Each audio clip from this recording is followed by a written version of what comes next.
No formas tus propias opiniones, las recibes. Y el sistema que las fabrica lleva más de un siglo operando con una precisión que ningún gobierno ha querido explicarte. Walter Lippmann lo teorizó. Edward Bernays lo convirtió en industria. Juntos, escribieron el manual invisible con el que opera el poder desde hace más de un siglo. Uno era periodista, el otro era el sobrino de Sigmund Freud.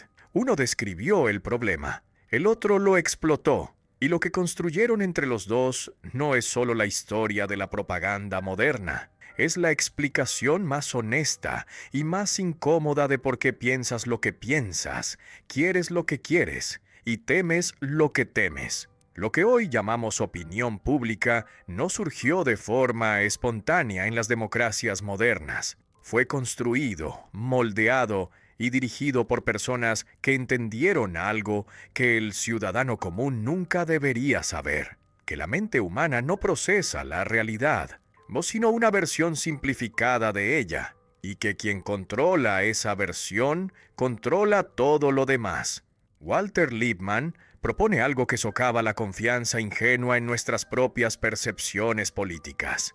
Entre el mundo exterior que existe independientemente de nosotros y las decisiones que tomamos como ciudadanos, siempre hay una capa intermedia invisible que él llama pseudoambiente. Y esa capa no es una copia fiel de la realidad, sino una construcción activa donde mezclamos fragmentos de información que recibimos mediante canales que nunca controlamos completamente con experiencias previas y con prejuicios heredados, con miedos y deseos que proyectamos sobre situaciones que nunca presenciamos directamente, pero sobre las cuales debemos formar opiniones porque la vida moderna exige que tengamos posiciones sobre guerras que ocurren en continentes donde nunca estuvimos, sobre crisis económicas cuyos mecanismos técnicos no entendemos, sobre amenazas sanitarias cuya gravedad no podemos evaluar personalmente.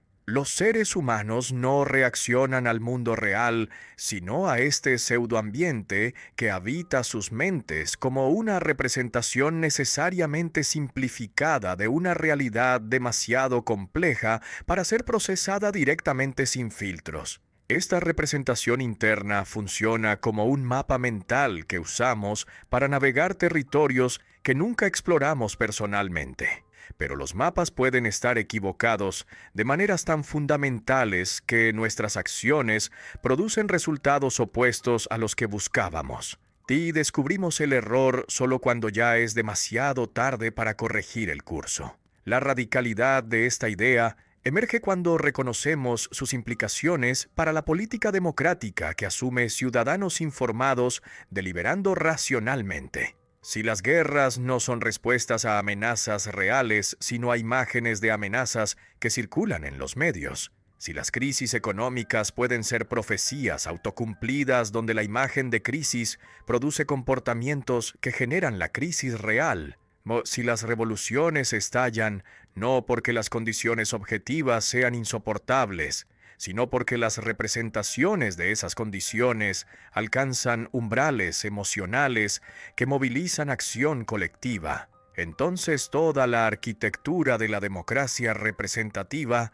descansa sobre un fundamento extremadamente frágil. Un ejemplo que él usa viene de la Primera Guerra Mundial, cuando descubrió que habitantes de una isla remota del Atlántico vivieron meses enteros creyendo que la paz continuaba cuando en realidad la guerra ya había comenzado en Europa, porque la información sobre el conflicto no había cruzado todavía el océano.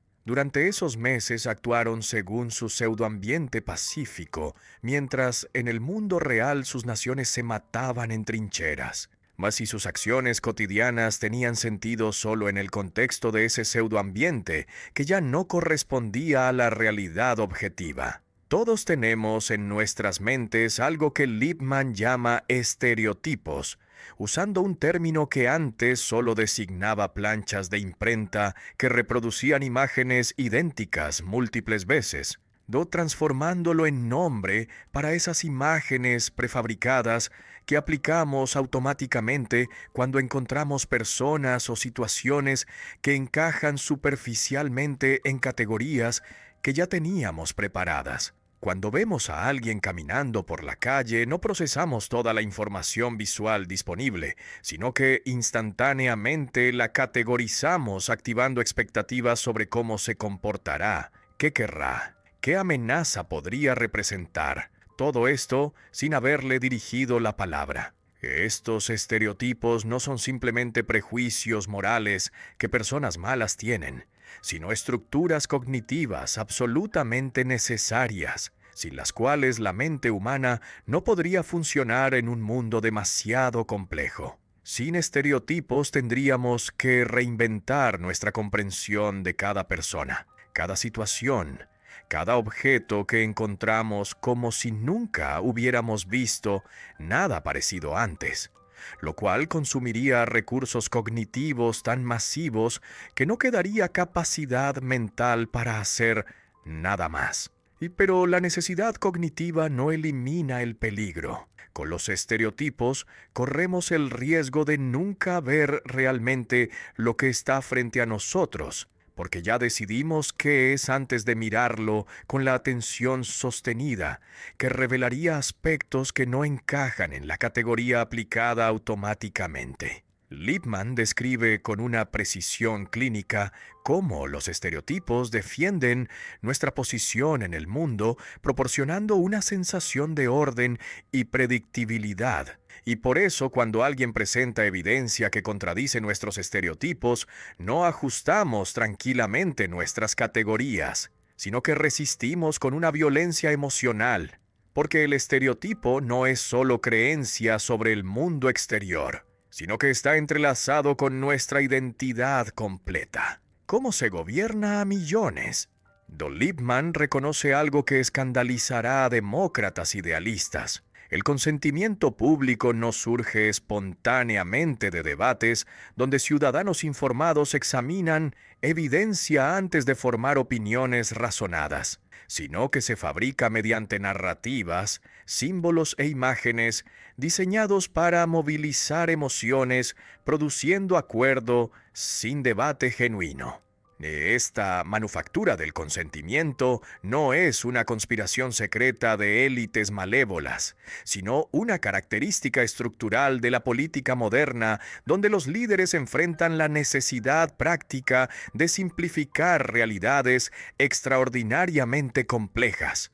La observación no lo escandaliza moralmente, sino que la describe como un hecho que debemos reconocer si queremos entender cómo realmente operan los sistemas políticos, los símbolos patrióticos que evocan lealtad sin requerir análisis, las narrativas simplificadas sobre buenos y malos que permiten identificación emocional inmediata, las imágenes que provocan indignación o solidaridad.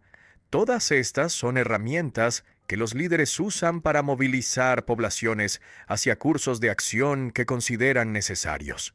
Y John Dewey, contemporáneo de Lippmann, y su adversario intelectual más importante, ve esta postura como peligrosamente elitista, porque parece legitimar la manipulación de masas por élites que deciden qué es mejor para el pueblo sin consultarle genuinamente. Lippmann responde que esta fe en la educación como panacea ignora los límites reales del tiempo y la atención humana, porque incluso el ciudadano perfectamente educado sigue teniendo solo 24 horas al día y debe dedicar la mayoría a trabajar, cuidar familia y atender necesidades básicas. Public Opinion aparece en 1922 y revoluciona cómo entendemos la política democrática al argumentar que la opinión pública no es lo que los teóricos clásicos imaginaban. Lo que Lippmann describe, en cambio, es algo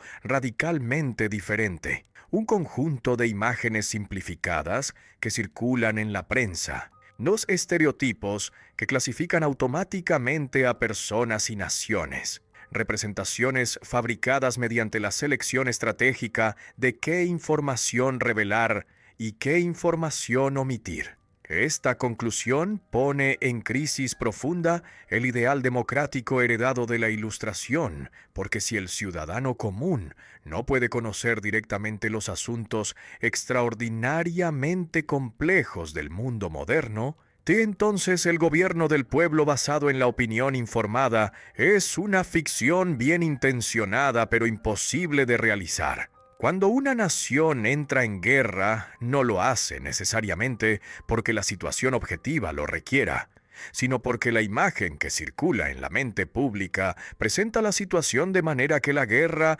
parece inevitable o justa.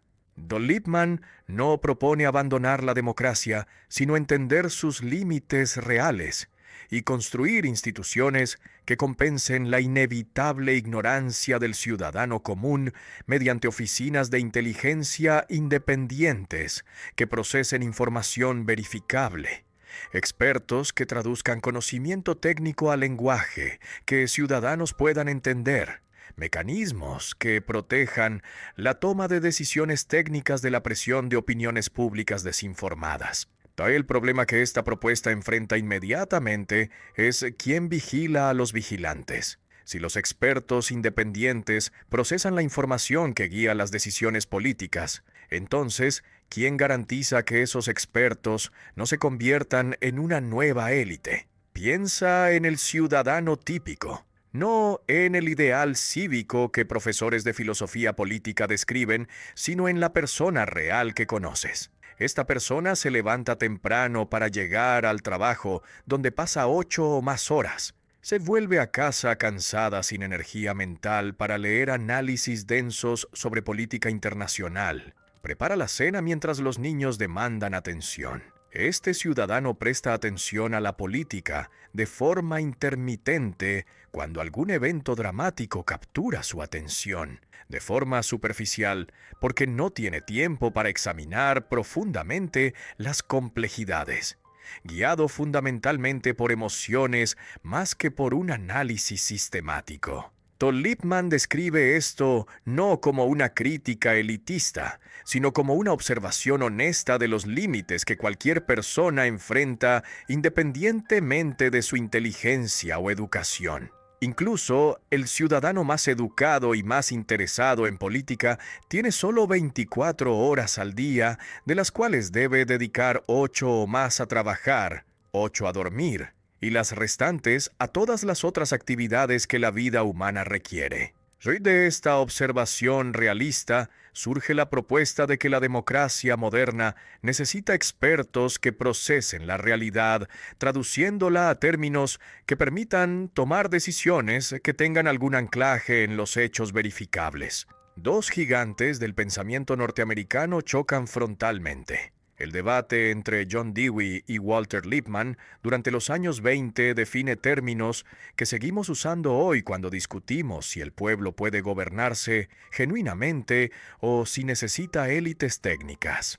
Dewey representa la fe pragmatista en la comunidad deliberante, donde ciudadanos educados desarrollan gradualmente las capacidades necesarias para autogobernarse mediante la participación en espacios públicos donde discuten sus asuntos comunes, argumentando que si los ciudadanos no están suficientemente informados, la respuesta no es aceptar su ignorancia, sino invertir masivamente en una educación pública de calidad. Lippmann responde que esta confianza en la educación como panacea ignora los límites estructurales del tiempo y la atención humana. La complejidad del mundo moderno, según Lippmann, ha superado cualquier capacidad comunitaria de autogobierno efectivo, porque los asuntos que los gobiernos deben manejar requieren conocimiento especializado que toma años adquirir y que se vuelve obsoleto rápidamente. La propuesta de Lippmann es una democracia donde inteligencias organizadas asesoren a los gobernantes con datos verificables, mientras que Dewey insiste en que sin participación ciudadana genuina, cualquier élite tecnocrática se corrompe inevitablemente. En este debate fundamental no tiene un ganador definitivo, porque cada posición captura verdades que la otra minimiza. Lippmann tiene razón en que la complejidad moderna excede las capacidades del ciudadano promedio. Pero Dewey tiene razón en que sin participación genuina, los expertos se convierten en una nueva aristocracia. La prensa no es el guardián omnisciente de la democracia.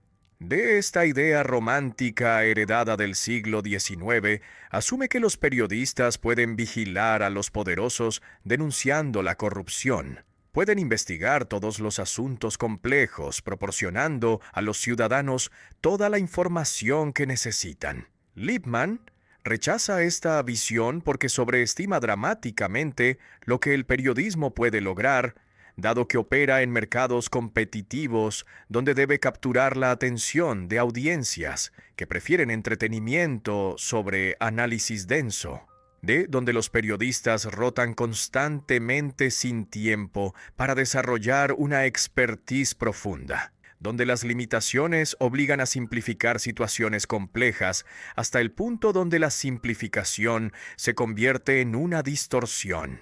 La función real de la prensa, según Lippmann, es más limitada pero igualmente vital: señalar qué temas merecen atención pública, haciendo que entren en el campo de visión de millones. Señalar no es lo mismo que explicar completamente ni resolver los problemas identificados, porque explicar requiere una expertise que los periodistas generalmente no tienen. Un faro ilumina ciertos aspectos de la realidad, permitiendo que los navegantes vean obstáculos. Pero el faro no navega el barco ni diseña la ruta. Esta metáfora del faro es crucial porque reconoce honestamente que la prensa no puede reemplazar al análisis experto que procesa información técnica, ni puede compensar la complejidad del mundo moderno. Cuando los medios prometen a sus audiencias que les dirán todo lo que necesitan saber para decidir inteligentemente sobre asuntos que requieren una comprensión técnica profunda, fracasan inevitablemente generando desilusión y cinismo ciudadano creciente. Y la distinción entre señalar y explicar que Lippmann articula anticipa lo que décadas después la investigación en comunicación llamará agenda setting. Los medios no determinan qué piensa el público sobre los temas que cubre, pero sí determinan sobre qué temas piensa el público, porque aquello que no entra en la agenda mediática simplemente no existe para la mayoría. Los medios deciden cuáles temas entran en la mente pública mediante decisiones editoriales sobre qué cubrir en primera plana versus qué ignorar completamente. Y estas decisiones tienen consecuencias políticas enormes. Comparación reveladora. Por un lado tenemos la teoría clásica de los medios como espejos que reflejan pasivamente la realidad. Por otro lado tenemos la teoría de Lippmann, donde los medios seleccionan activamente qué fragmentos de una realidad infinitamente compleja llegarán a la mente del público. La primera teoría asume una neutralidad imposible porque ignora que toda observación implica selección. La segunda teoría reconoce que la selección es inevitable, pero que no por eso es neutral, sino que tiene consecuencias políticas masivas. El contraste se vuelve aún más marcado cuando consideramos el poder que esta selección confiere. Quien controla qué entra en el pseudoambiente de millones de personas, controla indirectamente sus decisiones políticas sin necesidad de mentir abiertamente sobre ningún hecho particular. Un gobierno puede estar cometiendo abusos graves que ningún medio reporta, y esos abusos permanecerán políticamente irrelevantes aunque sean moralmente graves. Simultáneamente, un escándalo menor puede dominar la agenda durante semanas si los medios deciden cubrirlo exhaustivamente. La diferencia fundamental entre el término agenda setting, que investigadores posteriores acuñarán, y lo que Lippmann había descrito, es principalmente de formalización empírica, no de insight conceptual. Porque Lippmann ya había entendido el mecanismo central mediante el cual los medios ejercen influencia política sin necesitar persuadir directamente, sino simplemente determinando sobre qué pensar mediante el control de lo que entra en la conciencia colectiva. Esta idea se vuelve exponencialmente más relevante en el mundo contemporáneo, donde los algoritmos de plataformas digitales hacen exactamente lo que Lippmann describía, pero a escala masiva y con una precisión que ningún editor humano podría alcanzar. Los algoritmos favorecen sistemáticamente contenido que provoca respuestas emocionales fuertes, especialmente indignación y miedo. Entonces cada persona vive en un pseudoambiente personalizado, construido algorítmicamente, que muestra una versión distorsionada de la realidad. María pierde su empleo. Siente el impacto inmediatamente porque no tiene dinero para pagar el alquiler del mes siguiente. El equilibrio fiscal del gobierno que podría generar inflación no le preocupa ahora porque es una abstracción que no se conecta con su situación concreta. Que Juan ve que robaron a su vecino y exige más policía en su barrio, sin importarle que el presupuesto de seguridad ya consume recursos que podrían invertirse en educación. Pero la educación es futuro, mientras que el crimen es presente. Esta tensión entre lo que cada ciudadano percibe directamente en su vida cotidiana y el bien público que nadie experimenta como tal, define el problema central de la política democrática, según Lippmann. Los gobiernos deben tomar decisiones por el bien común, usando como base una opinión pública formada fundamentalmente de intereses privados fragmentados. El libre comercio beneficia a la sociedad como conjunto, pero los trabajadores cuyas industrias son desplazadas experimentan directamente el costo sin percibir los beneficios difusos. Los gobiernos democráticos operan en ese espacio imposible entre lo visible y lo invisible, entre lo inmediato y lo distante, no debiendo tomar decisiones técnicas complejas sobre asuntos que la mayoría no entiende hasta que las consecuencias se materializan años después. Esta tensión no tiene solución perfecta, pero puede gestionarse mejor mediante instituciones fuertes que mantengan cierta autonomía respecto a presiones políticas inmediatas, mediante una prensa rigurosa, mediante líderes que tengan el coraje de resistir ocasionalmente la presión cuando reconocen que la opinión está mal informada. ¿De qué significa ser liberal cuando la palabra se ha usado para designar ideologías completamente opuestas? Lippmann se identifica como liberal durante toda su vida adulta, pero su liberalismo no se parece al de los economistas ni al progresismo de izquierda. El liberalismo que Lippmann defiende es un método de gobierno donde el poder opera según reglas claras que todos conocen de antemano y que se aplican consistentemente sin arbitrariedad. Este liberalismo protege libertades individuales no como un valor absoluto, sino como protección contra la interferencia tanto del Estado como de las masas populares que podrían mediante votaciones mayoritarias violar derechos de minorías. La limitación del poder arbitrario es el núcleo duro del liberalismo según Lippmann, reconociendo que el poder sin restricciones institucionales inevitablemente se corrompe. Observando el ascenso del fascismo en Europa durante los años 30 y el comunismo que se consolida en la Unión Soviética mediante el terror masivo, Lippmann advierte tempranamente que estas ideologías totalitarias no son aberraciones inexplicables, sino respuestas al mismo problema que el liberalismo no supo resolver: la incapacidad de ofrecer a los ciudadanos atomizados el sentido de comunidad y la certeza sobre el significado de la vida que las sociedades tradicionales proporcionaban. El liberalismo de Lippmann es escéptico porque no celebra la libertad como un triunfo inevitable, sino que la defiende como la opción menos mala, reconociendo honestamente sus costos psicológicos y sociales. Este escepticismo lo distingue de liberales optimistas, que creen que la historia está de su lado, porque Lippmann reconoce que el liberalismo es frágil, requiriendo condiciones culturales y materiales específicas que pueden colapsar cuando crisis económicas o guerras producen el caos. Tesis: El capitalismo sin regulación se autodestruye. Los mercados dejados completamente libres concentran poder en pocas manos, creando monopolios, producen desigualdades masivas, generan crisis periódicas. La experiencia de la Gran Depresión que Lippmann vive directamente destruye cualquier ilusión de que el mercado puede autorregularse sin la intervención estatal.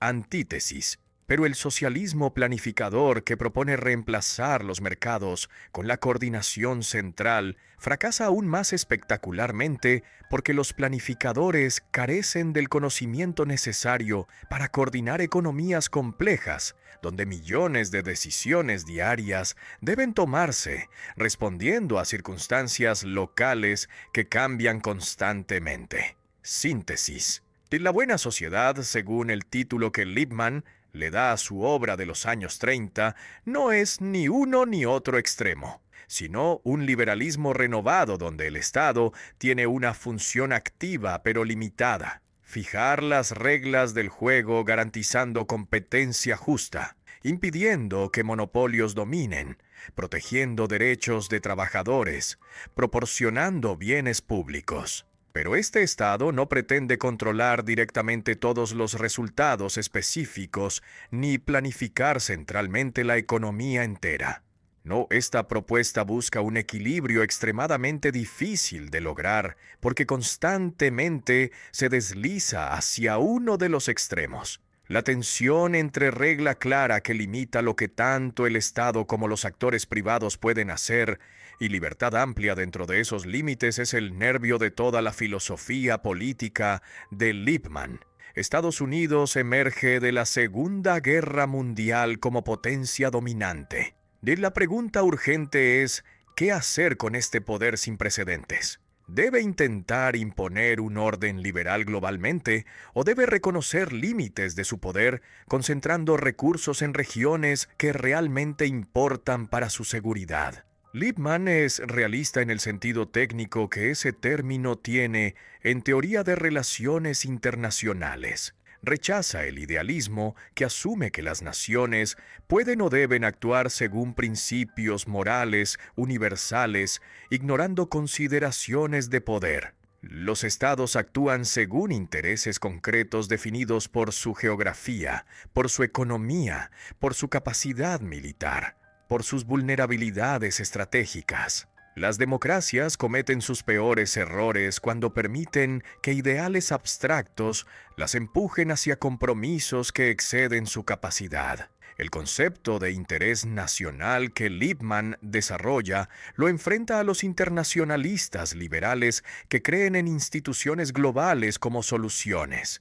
No, Lippmann considera estas instituciones útiles como foros donde las naciones negocian intereses mediante la diplomacia, pero peligrosas cuando se les atribuyen poderes que no tienen. La paz, según este realismo, depende no de leyes internacionales, sino de equilibrios de poder donde ningún Estado puede dominar completamente a los demás. Una política exterior honesta, según Lippmann, reconoce los límites del poder propio. Evita promesas que suenan bien, pero que requieren recursos no disponibles. No protege lo esencial concentrando recursos donde importan en lugar de dispersarlos, intentando defender simultáneamente todo el planeta sin prioridades claras. Una serie de artículos aparece en 1947 bajo el título The Cold War, transformando lo que era una expresión ocasional en el concepto que define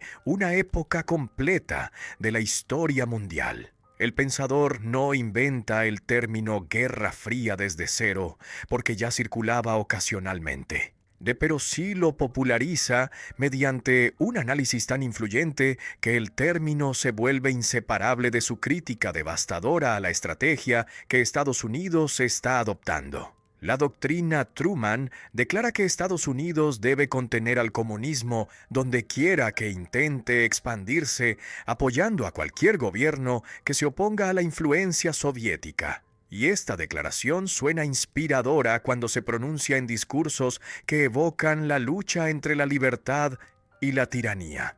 El crítico ataca esta estrategia sistemáticamente, demostrando que es demasiado vaga porque no especifica dónde exactamente Estados Unidos trazará líneas que defenderá militarmente, dejando a los aliados potenciales sin claridad sobre si pueden contar con apoyo norteamericano. La vaguedad que en los discursos suena como flexibilidad virtuosa, en la práctica genera incertidumbre que invita a agresión porque los adversarios no saben dónde están los límites rojos que no deben cruzarse. La estrategia además es demasiado costosa porque compromete recursos norteamericanos en todos los rincones del planeta simultáneamente sin reconocer que incluso el país más poderoso tiene límites. La dispersión global de compromisos que la contención universal requiere produce exactamente la debilidad que la estrategia busca evitar,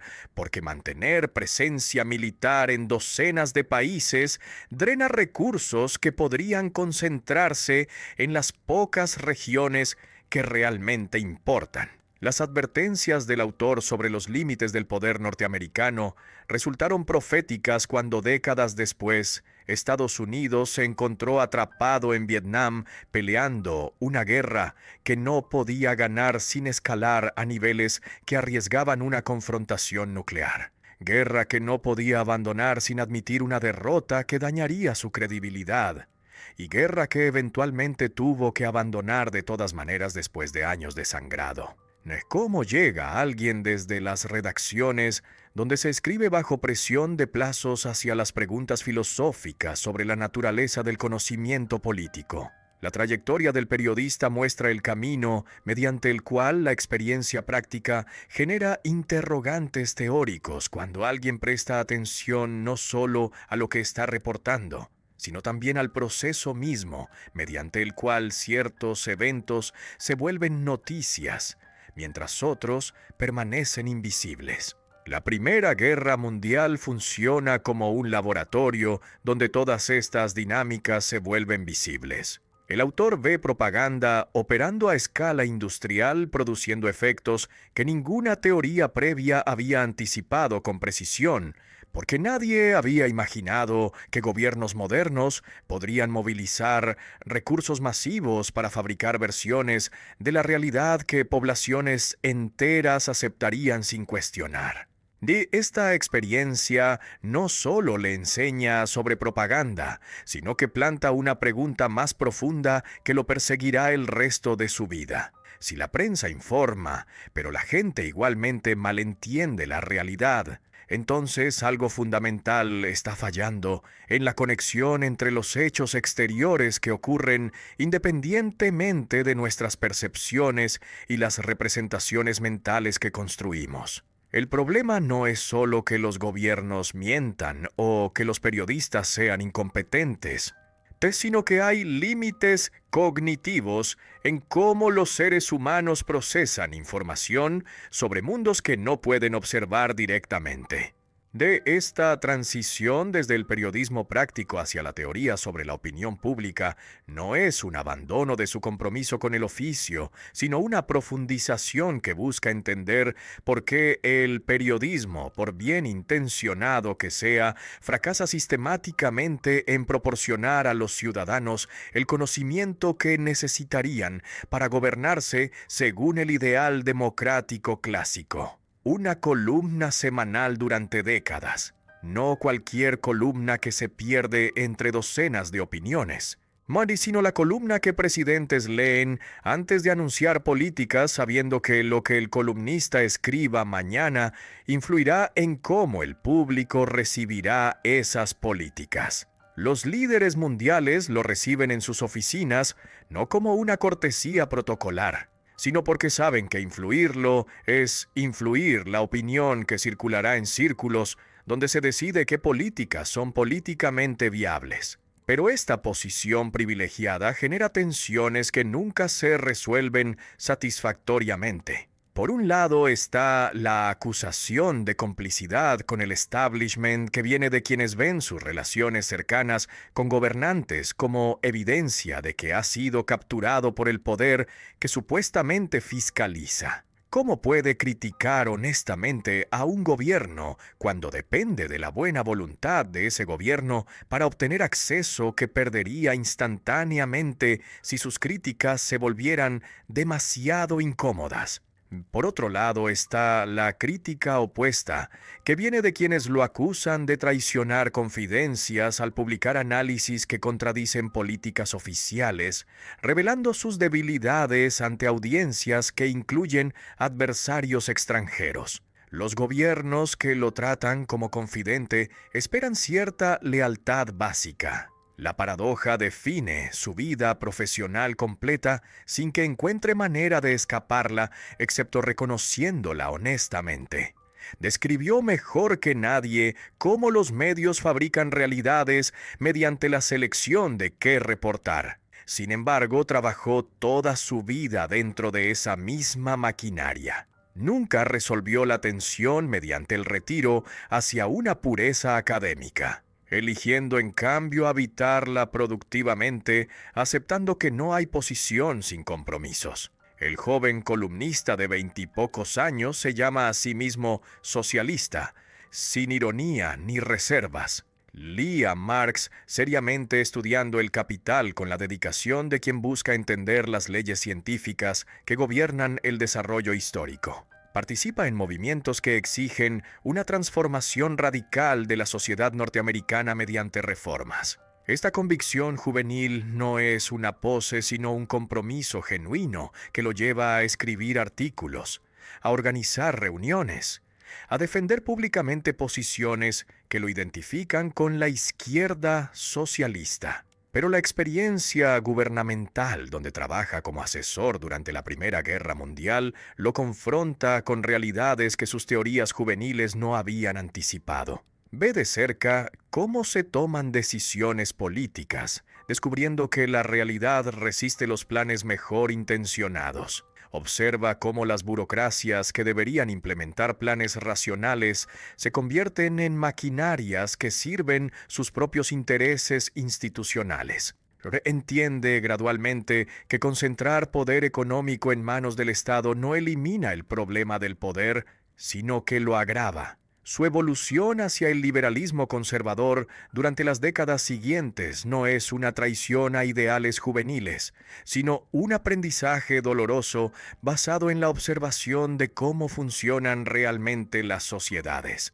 Reconoce los peligros de concentrar poder aunque sea en nombre de la igualdad o la justicia social, porque el poder atrae personas que lo buscan por sí mismo. Y porque incluso las personas bien intencionadas carecen del conocimiento necesario para planificar centralmente economías complejas. Acusan al autor de ser enemigo de la democracia. Y los críticos de izquierda, que defienden el poder popular sin intermediarios técnicos, leen su obra como un manifiesto antidemocrático, donde un intelectual elitista declara que las masas son demasiado estúpidas para gobernarse. Esta lectura no es completamente injusta porque él efectivamente argumenta que el ciudadano común no puede volverse experto en todos los asuntos técnicos complejos. Pero reducir su argumento a simple desprecio por el pueblo es una malinterpretación que ignora su preocupación genuina por cómo hacer funcionar la democracia en condiciones donde el ideal clásico se ha vuelto imposible de realizar. Los críticos de derecha lo atacan desde un ángulo opuesto, acusándolo de ser un tecnócrata arrogante que quiere reemplazar la sabiduría popular con abstracciones de universitarios. Esta crítica populista tiene su propia lógica, porque frecuentemente el conocimiento práctico de quienes viven las situaciones directamente capta dimensiones que los expertos que diseñan políticas desde lejos nunca consideraron. Errores de predicción persiguen al crítico como persiguen a cualquiera que se atreve a pronunciarse sobre el futuro. Apoyó inicialmente políticas que después resultaron desastrosas.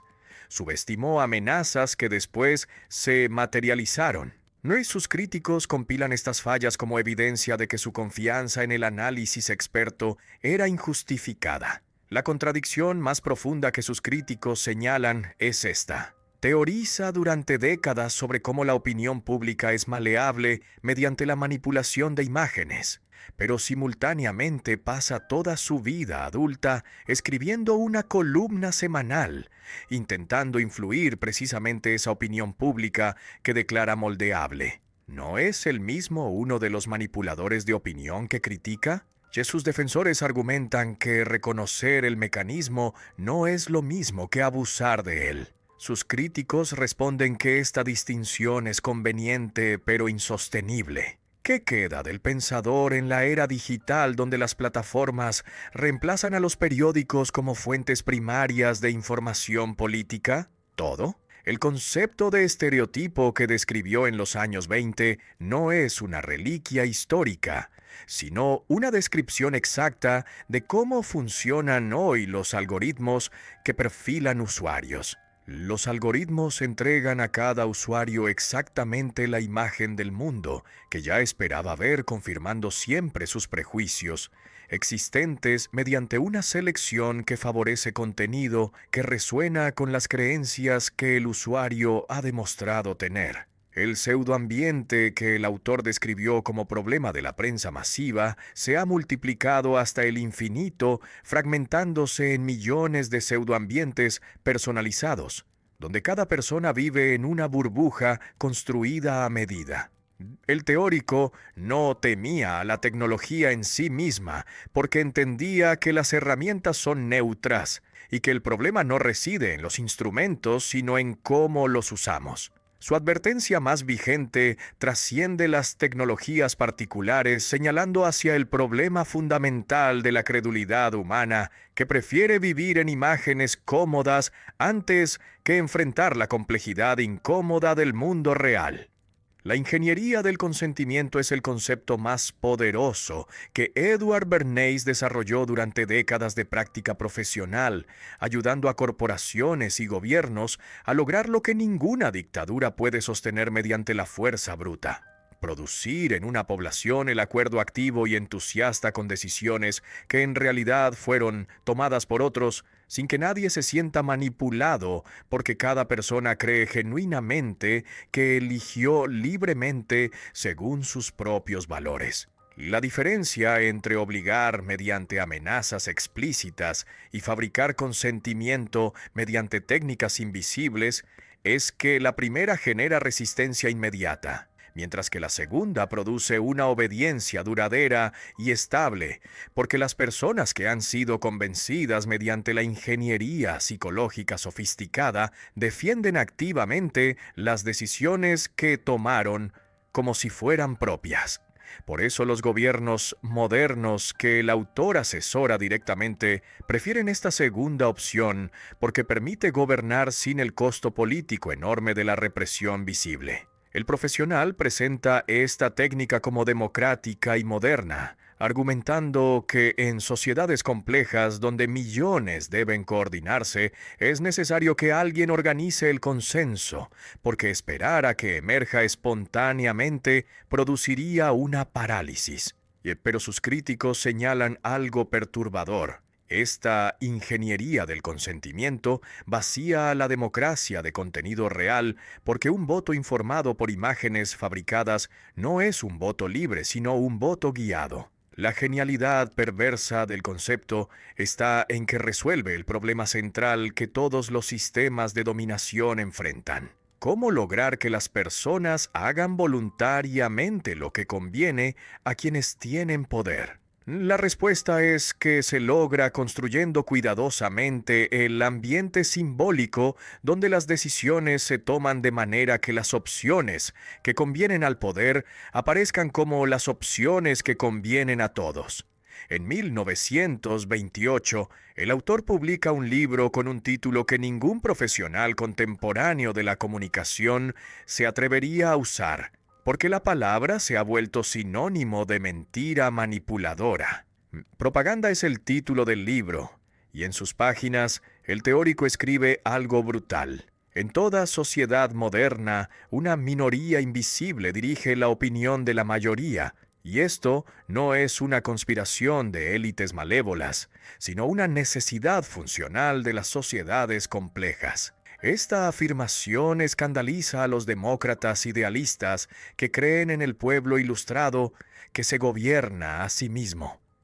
Pero él no está haciendo una denuncia moral, sino una descripción sociológica de cómo funcionan realmente las democracias masivas. Para el profesional, la propaganda no es sucia ni honorable en sí misma, sino simplemente una técnica neutral comparable a un bisturí que puede curar o puede matar, dependiendo completamente de quién la usa. Esa neutralidad declarada que defiende durante toda su vida profesional es precisamente lo más perturbador de su pensamiento, porque elimina completamente la culpa del manipulador y convierte la ingeniería del consentimiento en un servicio profesional legítimo comparable al de un abogado que defiende a cualquier cliente que pueda pagar sus honorarios. La United Fruit Company controla vastas extensiones de tierra en Guatemala, pero solo cultiva una fracción, dejando el resto sin usar como una reserva estratégica, mientras miles de campesinos guatemaltecos no tienen tierra. Cuando Jacobo Arbenz llega democráticamente a la presidencia en 1951, propone una reforma agraria que expropiaría las tierras no cultivadas, pero la compañía considera esto una confiscación comunista y contrata al profesional para que construya en la opinión pública norteamericana la imagen de que Guatemala se está convirtiendo en una cabeza de playa soviética. El experto diseña una campaña que no ataca directamente a Arbenz, sino que construye sistemáticamente el contexto simbólico dentro del cual cualquier información sobre Guatemala será interpretada automáticamente como evidencia de amenaza comunista. Organiza un viaje de periodistas norteamericanos a Guatemala, pero controla cuidadosamente qué ven. Proporciona contactos locales que son opositores del gobierno. Distribuye informes preparados por expertos que la propia United Fruit financia secretamente. El resultado es que cuando la CIA finalmente organiza el golpe de Estado en 1954, derrocando a Arbenz e instalando una dictadura militar, la prensa norteamericana reporta el golpe no como un crimen internacional contra un gobierno democrático, sino como una victoria necesaria contra la expansión comunista. Este caso revela el lado más oscuro del legado del autor, porque demuestra que las mismas técnicas que sirven para vender jabón pueden usarse para destruir democracias. El profesional aplica en Guatemala exactamente los mismos principios que usa para cualquier otro cliente, porque para él no hay diferencia estructural entre vender un producto de consumo y vender una política exterior agresiva. En ambos casos se trata de identificar la audiencia que debe ser convencida, de entender qué marcos emocionales esa audiencia ya tiene instalados, de construir una narrativa que active esos marcos. Desfile de Pascua en Nueva York, 1929. Las mujeres caminan por la Quinta Avenida como cada año, pero este año algo diferente ocurre. Encienden cigarrillos en plena calle pública, violando el tabú social que prohibía a las mujeres fumar fuera de espacios privados. Pero lo que los periódicos no reportan es que esas mujeres que parecen estar protestando espontáneamente, en realidad están ejecutando un plan diseñado meticulosamente por el profesional contratado por la American Tobacco Company. El publicista no hace publicidad convencional, sino que diseña una operación que transformará el significado cultural del acto de fumar, convirtiéndolo de vicio masculino en símbolo de emancipación femenina. Recluta mujeres, jóvenes de familias respetables, las instruye sobre qué hacer, coordina con fotógrafos y, lo más importante, inventa el eslogan perfecto.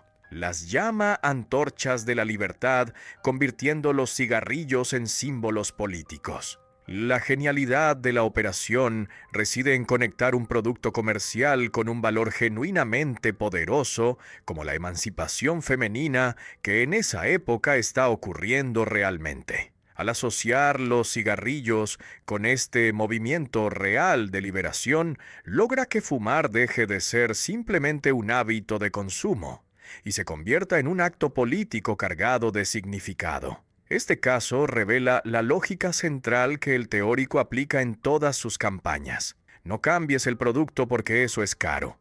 Cambia en cambio el significado cultural que rodea al producto mediante operaciones simbólicas que construyen asociaciones entre el objeto que vendes y valores que tu audiencia ya tiene instalados. Sigmund Freud descubre durante décadas de trabajo clínico que la conducta humana no es resultado de decisiones racionales conscientes, sino que está movida por fuerzas inconscientes, deseos reprimidos, miedos infantiles, fantasías que la moral convencional obliga a esconder. Esta teoría revoluciona la psicología, pero queda confinada inicialmente a círculos académicos y clínicos, hasta que su sobrino lee los textos del tío y ve algo que nadie más había visto. Si los deseos reprimidos mueven la conducta, entonces quien logre activar esos deseos puede predecir y dirigir esa conducta.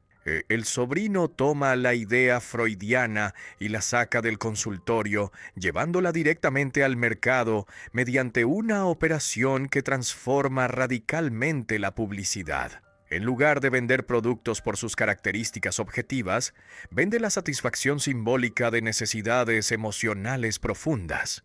Un auto ya no se vende como medio de transporte, sino como símbolo de poder masculino, de estatus social, de libertad individual. Un jabón ya no se vende como producto que limpia, sino como promesa de aceptación social, de atractivo sexual.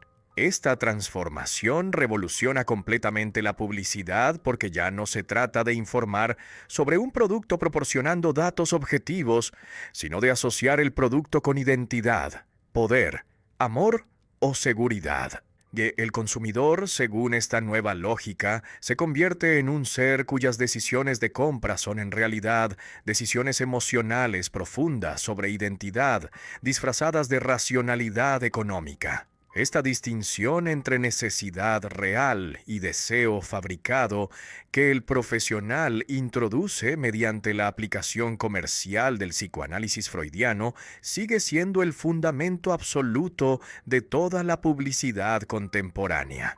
Durante generaciones, los norteamericanos vivieron según una lógica simple. Ahorras hasta tener suficiente dinero para comprar lo que necesitas. Usas ese objeto hasta que se rompe, solo entonces lo reemplazas. Esta cultura de ahorro sostiene una economía que crece lentamente, y esa limitación preocupa a las corporaciones que después de la Primera Guerra Mundial han expandido masivamente su capacidad productiva. El teórico colabora activamente con la industria norteamericana durante los años 20 y 30 en un proyecto masivo de transformación cultural que busca reemplazar la ética protestante del ahorro con una nueva ética del consumo, donde comprar se convierte en virtud cívica, en motor del progreso nacional, en expresión de identidad personal. Esta transformación no ocurre espontáneamente, sino que es diseñada deliberadamente a través de campañas coordinadas. Si las campañas que diseña no venden productos individuales, sino que venden el deseo de comprar como forma de vida normal y deseable. El autor entiende antes que casi nadie que el capitalismo de consumo masivo no puede sobrevivir con ciudadanos que solo compran lo que necesitan. Porque si todos compraran así, la demanda sería limitada.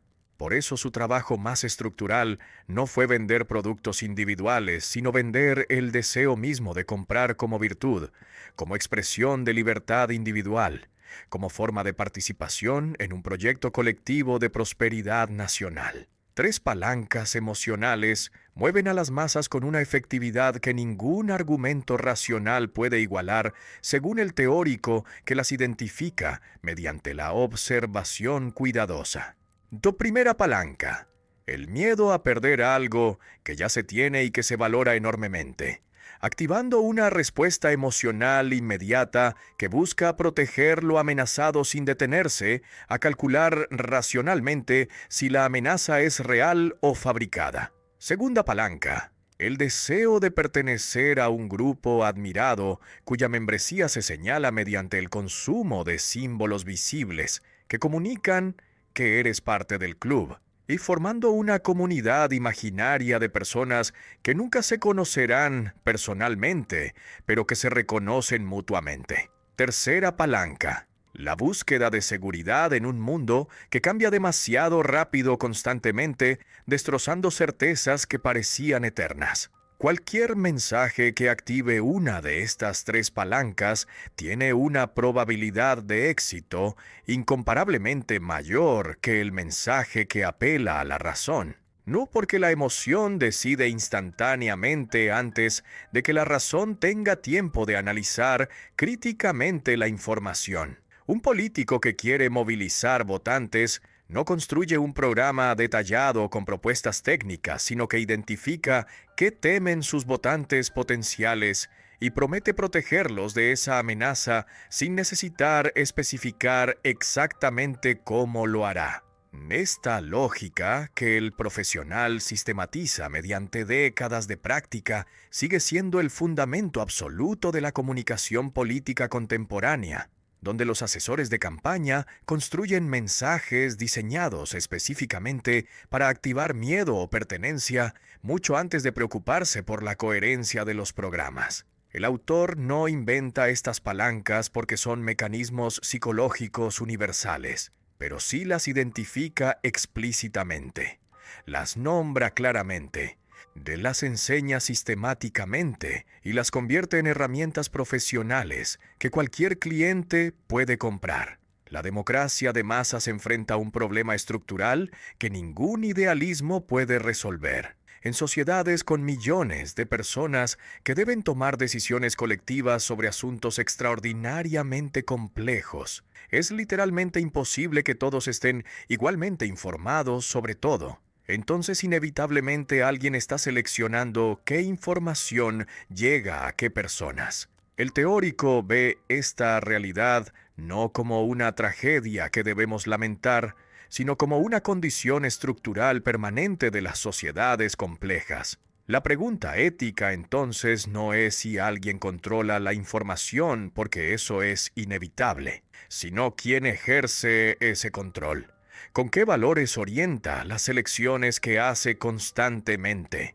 ¿Con qué nivel de responsabilidad asume las consecuencias? De esta pregunta que el pensador plantea explícitamente nunca ha sido respondida satisfactoriamente ni por las democracias liberales que prometen transparencia pero practican opacidad estratégica, ni por los sistemas autoritarios que eliminan la pregunta mediante la censura directa. En la era de los algoritmos, la pregunta se ha vuelto exponencialmente más urgente porque las plataformas digitales hacen exactamente lo que él describía, pero a una velocidad y escala que nunca imaginó posibles. Cada usuario recibe una versión personalizada de la realidad construida algorítmicamente según su historial de clics, creando modelos predictivos que anticipan qué contenido capturará la atención, maximizando el tiempo conectado. Viena primero, Nueva York después. De Edward Bernays nace en 1891 en una familia donde convergen dos linajes intelectuales. Su madre Anna es hermana menor de Sigmund Freud, que está revolucionando la psicología europea mediante el descubrimiento del inconsciente. Su padre Eli es hermano de la esposa de Freud. Entonces el niño está doblemente conectado con el tío famoso. La familia emigra a Estados Unidos cuando Edward es todavía niño, y el joven crece en Nueva York en un momento histórico extraordinario. Estudia agricultura inicialmente, pero abandona esa carrera cuando descubre el periodismo, trabajando para revistas que le enseñan cómo funciona la comunicación masiva. La Primera Guerra Mundial le proporciona una experiencia formativa. trabaja para el Committee on Public Information, que el gobierno de Woodrow Wilson crea para movilizar apoyo público a la guerra. Y esa experiencia le enseña una lección crucial. Los seres humanos pueden ser movidos masivamente mediante mensajes que activan emociones específicas sin necesitar argumentos racionales. De esta combinación entre el psicoanálisis freudiano, que revela que los humanos son movidos por impulsos inconscientes, y la propaganda de guerra, que demuestra que esos impulsos pueden activarse a escala industrial, le produce una pregunta que nadie antes había formulado con tanta frialdad clínica.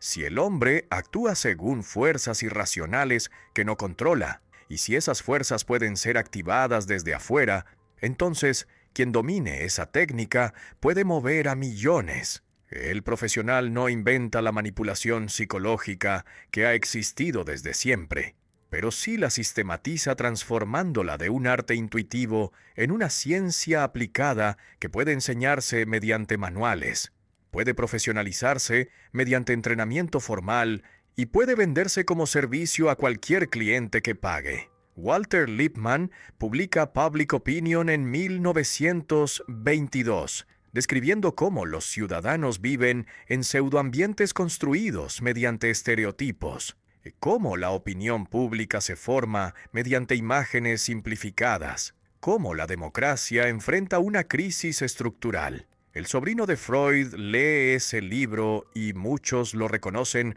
como contemporáneo que llega a conclusiones similares sobre la democracia de masas. Pero mientras Lippmann lamenta esta situación como un problema filosófico grave que amenaza los fundamentos de la democracia y propone instituciones que compensen los límites mediante expertos independientes, el otro lee exactamente el mismo diagnóstico y ve una oportunidad comercial lucrativa. Lippmann describe el pseudoambiente y los estereotipos como limitaciones humanas inevitables. El otro lee esas mismas descripciones y ve un manual operativo detallado. La diferencia entre ambos no es técnica, sino fundamentalmente ética. Lippmann escribe como un intelectual público preocupado genuinamente por los límites de la democracia, buscando soluciones institucionales. Mientras que el empresario escribe como quien ofrece servicios especializados a clientes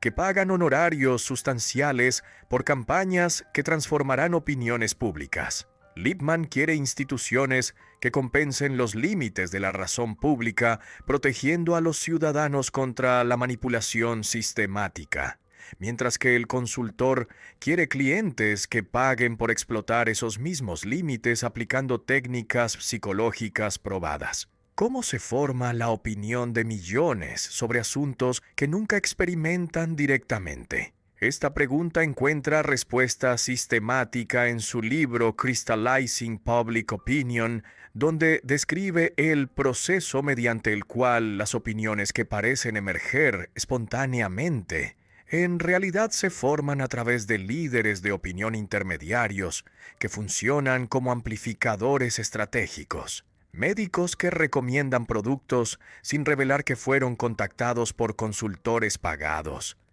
De científicos que publican estudios financiados secretamente, periodistas que reportan noticias sin saber que las fuentes fueron seleccionadas cuidadosamente. La clave del proceso es que el público nunca ve la mano que lo mueve, porque el mensaje llega a través de voces que ya confía. Un médico que recomienda cierta marca tiene credibilidad entre pacientes que confían en su expertise sin saber que ese médico fue reclutado mediante una campaña. Esta arquitectura de intermediarios es exactamente lo que hoy llamamos influencer marketing en redes sociales. Es lo que llamamos relaciones con medios. Es lo que llamamos thought leadership. El hecho de que estas prácticas suenen tan familiares demuestra cuánto del mundo de la comunicación profesional fue diseñado siguiendo los planos arquitectónicos que el autor dibujó hace un siglo. El teórico comprende algo crucial. En sociedades masivas nadie se deja convencer directamente por quien obviamente quiere convencerlo, porque las defensas psicológicas se activan automáticamente cuando detectamos la intención manipuladora. Pero esas mismas defensas permanecen desactivadas cuando el mensaje llega a través de personas que admiramos, que respetamos profesionalmente, que sentimos como iguales. La técnica consiste en identificar sistemáticamente quién tiene credibilidad en cada grupo específico mediante una investigación que mapea las redes de influencia. Una vez identificados esos intermediarios con credibilidad establecida, el trabajo consiste en llevar el mensaje a través de esas voces en lugar de lanzarlo directamente al público masivo que lo rechazaría. Este principio es tan efectivo y tan vigente que hoy constituye el fundamento absoluto de toda estrategia de comunicación digital, donde el término influencer es esencialmente el nombre contemporáneo del intermediario invisible que el profesional describió hace casi un siglo. En sociedades donde nadie puede verificar personalmente todo lo que necesita saber para tomar decisiones informadas, la figura del experto se convierte en el arma retórica más poderosa disponible. El profesional descubre tempranamente que esta asimetría informacional puede explotarse sistemáticamente mediante una técnica que consiste en crear o financiar la investigación científica, los congresos profesionales, las declaraciones expertas que avalen exactamente el mensaje que el cliente necesita difundir. Una corporación tabacalera que enfrenta evidencia creciente sobre los daños del cigarrillo no responde atacando directamente esa evidencia, sino que financia una investigación alternativa buscando científicos dispuestos a producir estudios que cuestionen la evidencia establecida, introduciendo dudas metodológicas. El teórico perfecciona esta técnica organizando simposios médicos que invitan a los doctores más prestigiosos, donde esos doctores reciben presentaciones preparadas por la industria sin revelar su origen, donde al final firman declaraciones colectivas que la prensa reportará como consenso médico independiente. Esta operación es el origen directo de lo que hoy llamamos astroturfing. Movimientos que parecen espontáneos, pero que en realidad son campañas estratégicamente diseñadas. Las asociaciones de pacientes que defienden acceso a medicamentos caros sin revelar que son financiadas por las farmacéuticas. Es los grupos ambientalistas que apoyan tecnologías controversiales sin revelar donaciones masivas. Los think tanks que publican investigación aparentemente independiente. Todos estos son descendientes directos de las técnicas que el pionero inventó. ¿Cómo se construye una industria donde antes no existía nada? Pues el autor no solo practica las relaciones públicas, sino que construye deliberadamente la disciplina como campo académico, escribiendo los fundamentos teóricos en libros que se convierten en textos obligatorios, enseñando esos fundamentos en cursos, convenciendo al mundo empresarial mediante campañas exitosas que comunicar estratégicamente no es un gasto prescindible, sino una inversión fundamental.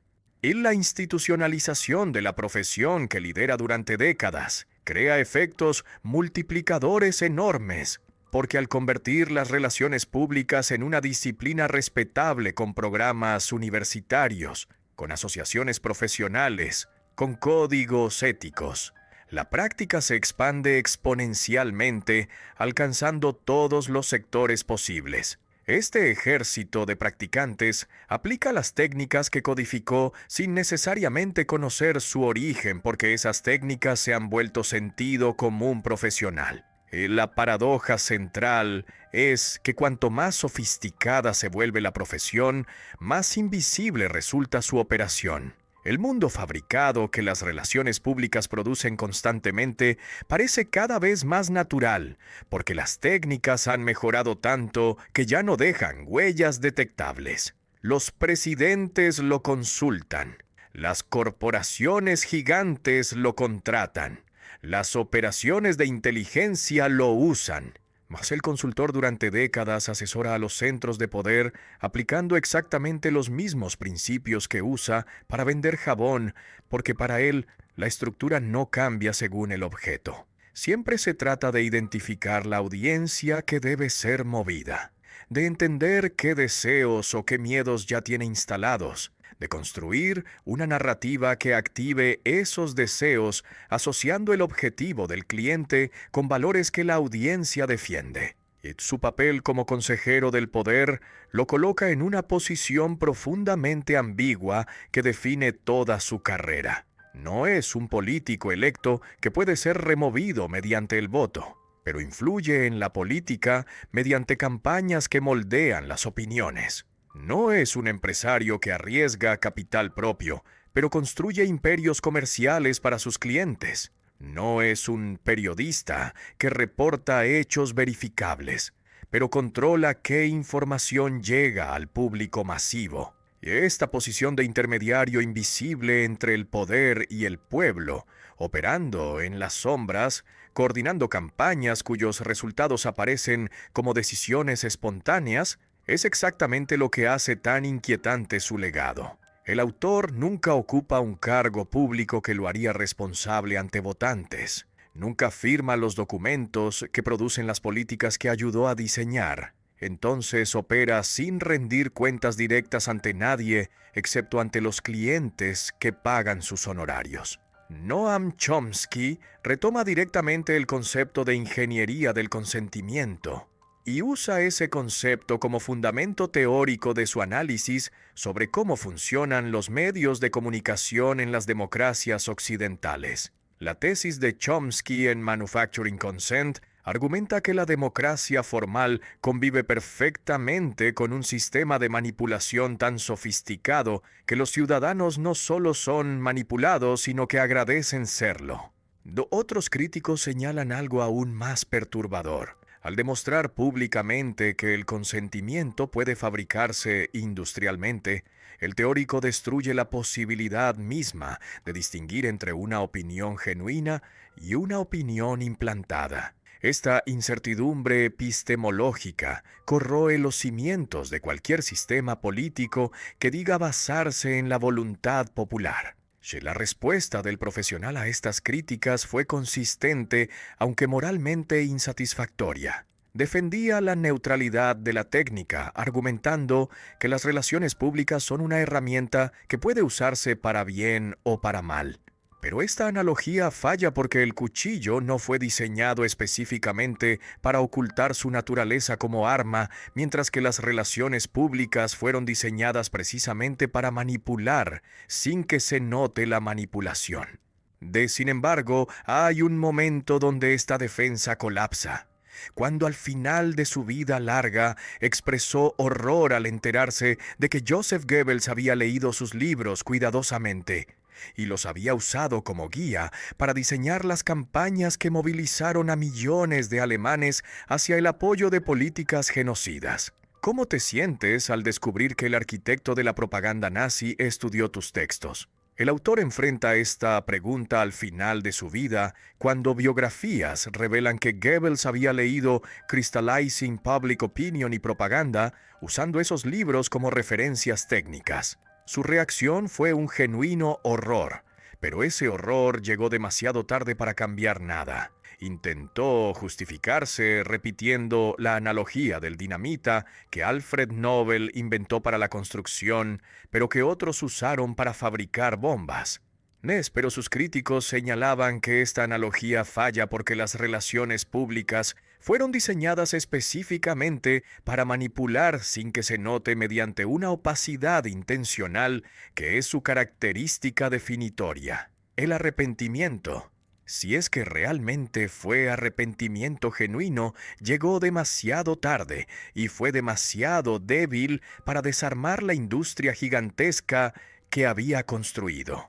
La caja que había abierto no podía cerrarse, porque millones de profesionales ya aplicaban sus técnicas sin cuestionarlas. El profesional no podía ofrecer ninguna solución, porque reconocer plenamente el problema habría sido reconocer que su vida entera fue un error moral gigantesco. Esta imposibilidad lo dejó en una posición trágica, donde murió sabiendo que había contribuido a crear el mundo donde vivimos hoy, donde nadie puede estar seguro de si sus opiniones son genuinamente propias o si fueron implantadas. Abres una aplicación cualquiera en tu teléfono. El feed se carga mostrando contenido que parece aleatorio, pero que fue seleccionado mediante modelos matemáticos que predicen con una precisión inquietante que capturará tu atención.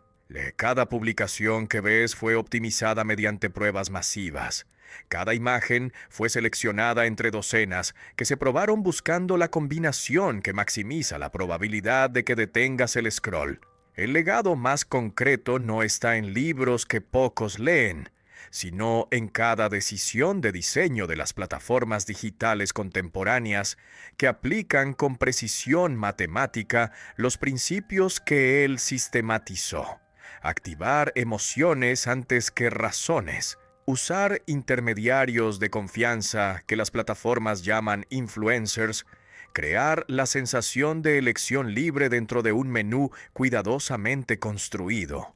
La diferencia entre lo que hacía manualmente durante los años 20, diseñando campañas que tomaban semanas, y lo que los algoritmos hacen hoy automáticamente en tiempo real, no es de principio, sino solo de escala y de velocidad.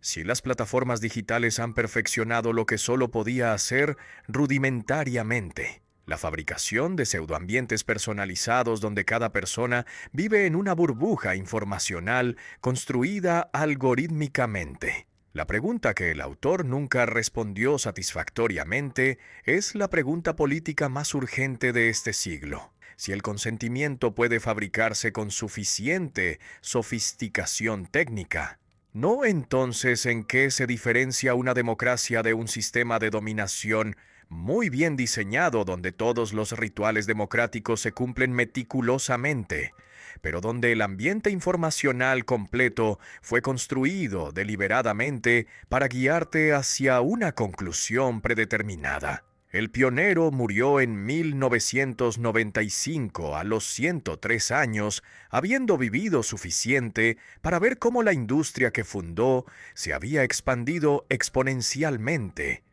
Pero murió antes de ver cómo las plataformas digitales llevarían sus técnicas a niveles que nunca imaginó posibles. Si hubiera vivido hasta hoy viendo cómo los algoritmos hacen en microsegundos lo que a él le tomaba semanas, quizás habría reconocido finalmente que su promesa de neutralidad técnica era un autoengaño.